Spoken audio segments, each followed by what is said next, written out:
साल 1697 शुक्रवार का दिन था जब देखते ही देखते एकदम से स्टॉकहोम में बने एक शाही महल में आग लग जाती है। ये आग इतनी भयानक थी कि इसमें राजा, रानी, राजकुमारी और प्रिंस चार्ल्स के साथ 11 की मौत हो गई और बताया जाता है कि आधे घंटे में ही पूरा महल जलकर खाक में मिल गया। इस महल में एक लाइब्रेरी थी जहां काफी किताबें रखी गई थी, लेकिन इस एक्सीडेंट में एक चीज जो बिल्कुल अजीब थी वो ये कि जब इस महल में आग लगी तो यहाँ मौजूद लाइब्रेरियन इसकी लाइब्रेरी में आग के पहुंचने से पहले ही काफी किताबों को हेल्पर्स की मदद से सेफली महल से बाहर फेंक देता है। और इन्हीं किताब में से थी वो शैतानी किताब जिसे खुद शैतान ने लिखा था। और ये किताब किसी पत्ते या कागज पर नहीं लिखी गई है, बल्कि इसके लिए स्किन यानी चमड़े का यूज किया गया है। और वो चमड़ा किसका था, क्या था इस किताब का नाम, कैसे सिर्फ एक रात में लिख दी गई ये पूरी मिस्टीरियस बुक, क्या सच में इस बुक की हेल्प से फ्यूचर देखा जा सकता था? क्या महल में आग किसी शैतान ने लगाई थी और आग लगने की वजह से ये किताब को क्या हुआ? ऐसे सभी सवालों के जवाब आपको इस वीडियो में जरूर मिलेंगे, लेकिन इस किताब की हर ताकत और कमजोरी के बारे में जानने के लिए वीडियो को एंड तक देखना बहुत जरूरी है, क्योंकि अगर आप इसका एक भी पहलू छोड़ देंगे तो आप इस किताब के मेन आइडिया से शायद दूर हो जाएं। Where is this mysterious book now? India से 6435 किलोमीटर नॉर्थ वेस्ट में बसा यूरोप, इसका एक बहुत ही सुंदर देश स्वीडन। ये देश अपने वैरायटीज ऑफ फूड्स, काफी पॉपुलर आइस होटल्स और अपने यहाँ पर होने वाली कई स्पेशल साइंस फिनोमिनन की वजह से दुनिया भर में फेमस है।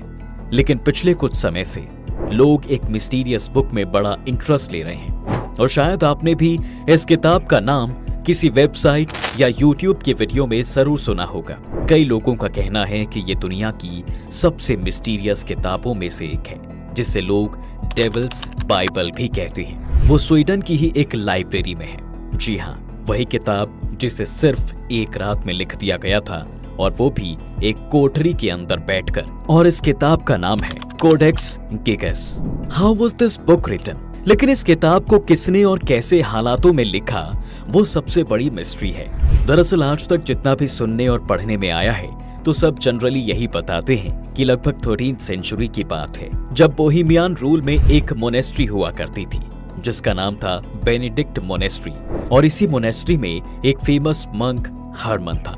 लेकिन हरमन दूसरे मंक से हटकर था, क्योंकि वो हमेशा शैतानी हरकतें करता, जिसकी वजह से उसने कई सारे पाप और गलत काम भी किए। उसके अंदर मंक वाली कोई बात नहीं थी, जिसके चलते उसने मोनेस्ट्री के सारे रेगुलेशंस को तोड़ डाला। लेकिन आखिर ये कब तक चलता, क्योंकि राजा तक जब ये बात जा पहुंची थी कि हरमन नाम का एक मंक गलत हरकतें कर रहा है, बस फिर क्या था, राजा ने उसे दोषी साबित कर उसे जो सजा सुनाई वो उस समय की सबसे खतरनाक सजाओं में से एक हुआ करती थी। वो सजा जो गुरु गोबिंद सिंह के बेटों को दी गई थी। जी हाँ, दीवार में चुनवाने की सजा। हरमन को दीवार में चुना जाने लगा। जैसे जैसे दीवार चुनी जा रही थी वैसे वैसे हरमन का शैतानी दिमाग भी काम कर रहा था। और एकदम से वो राजा को बुलाता है और कहता है कि मैं आपको एक ऐसी मिस्टीरियस बुक लिख कर दे सकता हूँ जिसमें दुनिया भर का ज्ञान है, जो आपको सबसे ज्यादा ताकतवर बना सकती है, और शायद वो आपको आपका फ्यूचर भी दिखा दे। फिर वो राजा भी हरमन की इस बात को मान जाता है और उसने हरमन से पूछा, तुम्हें कितना वक्त चाहिए? तो हरमन ने जो जवाब दिया उससे राजा परेशान हो गए। दरअसल हरमन ने किताब को लिखने के लिए सिर्फ एक रात मांगी थी। जी हाँ, सिर्फ एक रात। और यहीं से शुरू होती है शैतानी रात में लिखी गई उस किताब की दुनिया। हरमन को वो सब दिया जाता है जो उसे किताब लिखने के लिए जरूरी था। हरमन लिखना शुरू करता है। 1 पेज, 2 पेज, 3 पेज। लेकिन जैसे जैसे वो लिखता है उसे थकावट होने लगती है और वो ये बात बहुत जल्दी समझ जाता है कि उसे अब इस किताब को लिखने के लिए शैतान को बुलाना ही पड़ेगा, क्योंकि उसके बिना वो इस किताब को लिख ही नहीं सकता। लेकिन उस रात शैतान से किताब लिखवाने के बदले जो चीज हरमन के पास थी वो थी उसकी आत्मा। और इतना ही नहीं, जब शैतान ने मंक के रूप में वो किताब लिखी थी, उस किताब के एक पेज पर शैतान यानी डेविल को बनाकर उसे डेडिकेट भी किया गया। तो इस तरह इस किताब को एक डेविल ने लिखा अगले दिन जब हरमन वो किताब राजा को देता है तो राजा हैरान हो जाता है और हरमन को वादे के अनुसार छोड़ देता है। क्या है इस किताब में ऐसा जो लोग इसे शैतान की बाइबल के नाम से जानते हैं? थोड़ा किताब को देखते हैं। इस किताब के बारे में दोस्तों बहुत कुछ ऐसा है जिससे आर्कियोलॉजिस्ट आज तक परेशान हैं। उनके लिए किताब गिज़ा के पिरामिड के रहस्यों से ही मिस्टीरियस है, क्योंकि ये आम किताबों से बिल्कुल अलग है। इस किताब में कुल 310 पन्ने हैं और ये पेजेस पत्ते या पेपर के नहीं हैं, बल्कि कई अलग अलग जानवर के चमड़े यानी कि उनकी खालों से बने हैं। हालांकि इसके ऊपर आज भी बहस होती है कि ये एक जानवर की चमड़ी से बने हैं या फिर अलग अलग। कहते हैं कि इस किताब को लिखने के लिए 160 गधों की चर्बी का इस्तेमाल किया गया और उनकी चमड़ी पर यह किताब लिखी गई। इतना ही नहीं, ये किताब 36 इंच लंबी है, 23 इंच चौड़ी भी है और इसका वजन लगभग 75 किलो है, जिसे अकेला इंसान यकीनन नहीं उठा सकता। इसे मेटल के ऑर्नामेंट से कवर और चमड़े से ही बाइंड भी किया गया है। जब आप किताब खोलेंगे तो आप हैरान हो जाएंगे, क्योंकि सच में ये किताब एक रात में लिखना इम्पॉसिबल है। और जबकि उस जमाने में तो आज की तरह की फैंसी पेन पेंसिल्स भी नहीं हुआ करती थी। और तो और आज के जमाने में भी अगर ऐसे किताब को लिखा जाए तो 10 साल तो शायद हमारे अकॉर्डिंग लग जाए, क्योंकि इसका हर पेज अपने आप में एक मिस्ट्री है।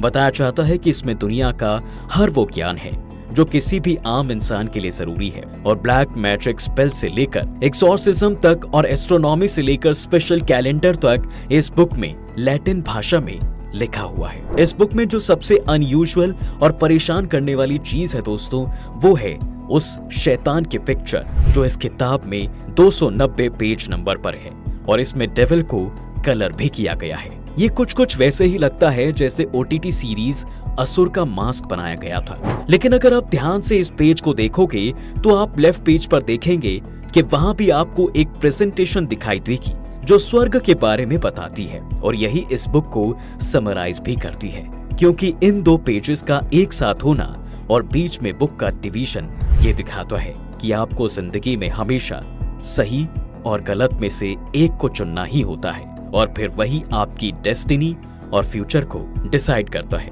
इस बुक के हर पेज पर जो भी लिखा हुआ है और बना हुआ है वो इतना साफ और क्लियर है कि कोई भी इसे पढ़ और देख सकता है। लेकिन पूरी बुक को देखने के बाद 2 तरह के कंक्लूजन निकलकर सामने आती हैं। पहला ये कि जिस तरह से इसे लिखा गया है ये दिखाता है कि किसी एक ही इंसान ने लिखा है, क्योंकि शुरुआत से अंत तक ही एक तरह के फॉन्ट, स्पेसेस और स्टाइल को फॉलो किया गया है। और दूसरा ये कि इसे बहुत ही कम टाइम में लिखा गया है। उसके भी वही रीजन है, कोई अगर लंबे वक्त तक लिखे तो उसकी राइटिंग स्टाइल में चेंज आना लाजमी है। कई हिस्टोरियंस का मानना है कि हो ही नहीं सकता कि इस किताब को एक रात में लिखा गया हो, और उनका कहना है कि हरमन ने अपना दिमाग किसी और तरह से लगाया होगा, और ये उसकी 20 से 25 साल की मेहनत है जो उसने सबसे छुपा कर रखी थी और जरूरत पड़ने पर इस्तेमाल की। लेकिन कई लोग कहते हैं कि नहीं, ये उसने शैतान की मदद से एक रात में ही लिखी। आइए बात करते हैं दोस्तों इस किताब से जुड़े कुछ कर्ज के बारे में। दरअसल इस किताब के बनने के 200 साल बाद, यही कुछ 15वीं सेंचुरी के शुरू होने से पहले बोहेमियन एम्पायर में एक फाइनेंशियल क्राइसिस आ गया, और इसके बाद इस कोडेक्स गिगैस को ब्रेवनोव की एक मोनेस्ट्री को बेच दिया जाता है। इसके बाद इतिहासकार बताते हैं कि वहां के राजा रूडोल्फ कोडेक्स में इतना ज्यादा बिजी हो गए कि वो काला जादू और शैतानी शक्तियों के बारे में पढ़ने लगा था। उसके इस पागलपन के चलते उसे राजा के पद से हटा दिया गया और 1612 में उसकी डेथ हो गई। लेकिन कोडेक्स अभी भी जिंदा थी। इसके बाद 1618 में 2 धर्मों के बीच 30 साल तक एक वॉर छिड़ जाता है जो 1648 तक चलता है। लेकिन इस वॉर में भी कोडेक्स गिगैस सरवाइव कर जाती है और फाइनली वो वहीं पहुंचती है जहां वो आज है, यानी स्वीडन की खास लाइब्रेरी में। लेकिन अगर आप ये सोच रहे हैं कि कोडेक्स से जुड़ा श्राप और कर्ज खत्म हो गया है, नहीं, आप बिल्कुल गलत हैं। इसके बाद 1697 का वो पीरियड आता है जब बहुत बड़ा इंसिडेंट होता है। 1697 शुक्रवार के दिन एकदम से स्टॉकहोम में बने एक शाही महल में आग लग जाती है। ये आग इतनी भयानक थी कि इस महल में रहने वाला राजा, रानी, राजकुमारी और प्रिंस चार्ल्स 11 की मौत हो जाती है, और बताया जाता है कि आधे घंटे में पूरा महल जलकर खाक में मिल गया। इस महल में एक लाइब्रेरी थी जहां काफी किताबें रखी गई थी। इस लाइब्रेरी में आग के पहुंचने से पहले ही काफी किताबों को हेल्पर्स की मदद से सेफली महल के बाहर फेंक दिया और जैसे तैसे इस किताब को बचा लिया गया। लेकिन बताया जाता है कि जब इस किताब को बाहर फेंका गया तो इसकी बाइंडिंग पर प्रेशर पड़ा और इसके 10 पेजेस निकलकर कहीं गुम हो गए। महल में आग लगने के 3 दिन बाद जब एक सभा बुलाई गई तो ये रीजन जानने की कोशिश की गई कि आखिर आग कैसे लगी। तो पता चलता है कि चीफ फायर फाइटर और उसके हेल्पर में से कोई भी वहां मौजूद नहीं था, जिसकी वजह से उन्हें सजा दी गई। अब आप सोच रहे होंगे भला उन 10 पेजों में क्या ही होगा, तो आपको बता दें कि बताया जाता है कि इन्हीं 10 पेजेस में शायद अमर होने की, दूसरी दुनिया के लोगों से कांटेक्ट करने की, भविष्य को देखने की और स्वर्ग में जाने जैसी जादुई शक्तियों के बारे में लिखा गया था। चलिए थोड़ा और जानते हैं उन 10 पेजेस के बारे में, आखिर क्या लिखा था और क्या वो अपने आप गायब हुए या गायब किए गए ताकि कोई इनके बारे में ना जान सके।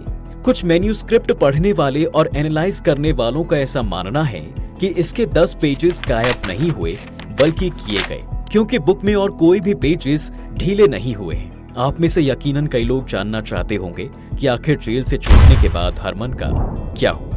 तो बताया जाता है कि क्योंकि उसने अपनी सोल के बदले वो बुक डेविल से लिखवाई थी, तो उसकी आत्मा हमेशा के लिए डेविल के कंट्रोल में चली गई और वो काफी परेशान रहने लगा और हरमन मेंटली काफी डिस्टर्ब हो चुका था, जिसकी वजह से बताया जाता है कि वो सड़कों पर कई बार पागलों की तरह दौड़ता हुआ भी दिखाई दे जाता था। लेकिन आखिरकार जब उसने भगवान से अपनी आजादी के लिए प्रे किया तो उसे इस बुरी आत्मा से आजादी मिल गई और वो इस दुनिया से चला गया।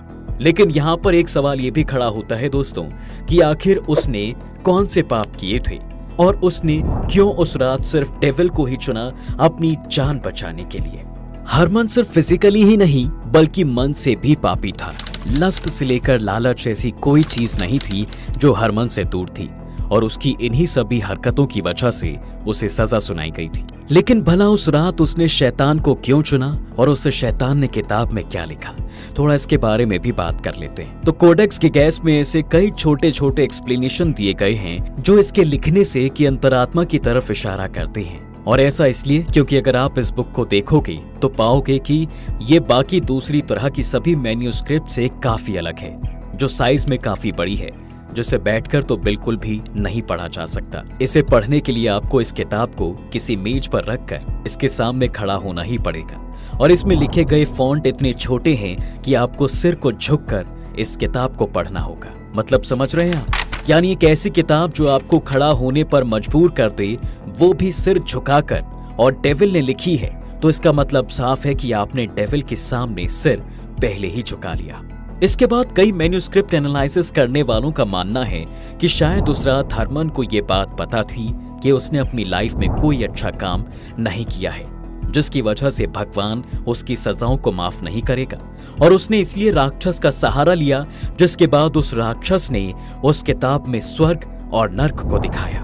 पुराने जमाने में ऐसा भी कहा जाता था कि अगर आपको अपने पापों का प्रायश्चित करना है तो आप पवित्र ग्रंथों की नकल कर सकते हैं, इसलिए उसने इस तरह की किताब लिखवाई। लेकिन हरमन के अंदर बैठे राक्षस ने इस किताब को कुछ और ही रूप दे दिया, जिसकी वजह से इसका नाम आज डेविल्स बाइबल पड़ गया।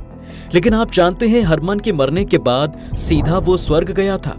ऐसा भी बताया जाता है क्योंकि उसने जितने भी अक्षर उस किताब पर लिखे वो उसके पापों पर भारी पड़े और इसके बाद उसने अपनी गलतियों की माफी भी मांगी, जिसके लिए उसे स्वर्ग में जगह मिली। और ये सब हम नहीं कह रहे हैं, बल्कि उसने ये सब उस किताब में मेंशन किया है। हमने आपको बताया था कि बुक में एक स्वर्ग की तस्वीर भी है। ठीक उसी पन्ने से पहले बड़े बड़े अक्षरों में उसने अपने सभी पापों की माफी मांगी है, जो कि काफी डिस्टर्बिंग है और ये पेजेस बाकी सभी से अलग है, जो कि बाकी बुक में लिखे गए अक्षरों से 2 गुना बड़ा है। और उसकी इस माफी से ये बात तो साफ हो जाती है कि हरमन ने एक के बाद एक कितने पाप किए हैं। तो देखा जाए तो यही सब कारण थे जिसकी वजह से ये बताया जाता है कि ये क्यों शैतानी किताब कही जाती है। कोडेक्स गिगैस से जुड़ा हुआ एक मॉडर्न इंसिडेंट 1858 की बात है दोस्तों, जब स्वीडन की ही नेशनल लाइब्रेरी में एक रात ऐसा हादसा हुआ जिसकी वजह से वहां एक काम करने वाला आदमी पागल हो जाता है। दरअसल एक रात उस लाइब्रेरी में जहां ये कोडेक्स की गैस नाम की बुक रखी हुई थी, उस लाइब्रेरी का केयरटेकर घर ना होने की वजह से लाइब्रेरी में ही सो जाया करता था। लेकिन एक रात उसके शेल्फ से लगातार किताबें गिरने की आवाज आई और जब वो वहां उन्हें देखने जाता है तो देखता है कि किताबें धीरे धीरे अपने आप हवा में उड़ने लगती हैं। और जब वो देखता है तो वहां पास में ही शेल्फ से कोडेक्स के गैस बुक भी गिरी हुई है और ये सब किताबें कोडेक्स के गैस के आसपास घूमने लगती हैं। और काफी समय से बंद दीवार घड़ी भी तेजी से चलने लगती है, जिसके बाद ये सब देखकर वो इंसान वहीं गिरकर बेहोश हो जाता है और होश में आने के बाद उसे हॉस्पिटल में भर्ती करवाया जाता है। लेकिन उसकी मेंटल हालत लगातार बिगड़ती चली जाती है और उसे पागल खाने में भर्ती करवाना पड़ता है। ऐसे ही और कई किस्से इस किताब से जुड़े हैं जो बताते हैं दोस्तों कि ये किताब क्यों डेविल के लिए खास है। बहरहाल आपका क्या कहना है इस किताब के बारे में, आपकी क्या राय है, हमें कमेंट करके जरूर बताएं और चैनल को सब्सक्राइब करना बिल्कुल ना भूलें।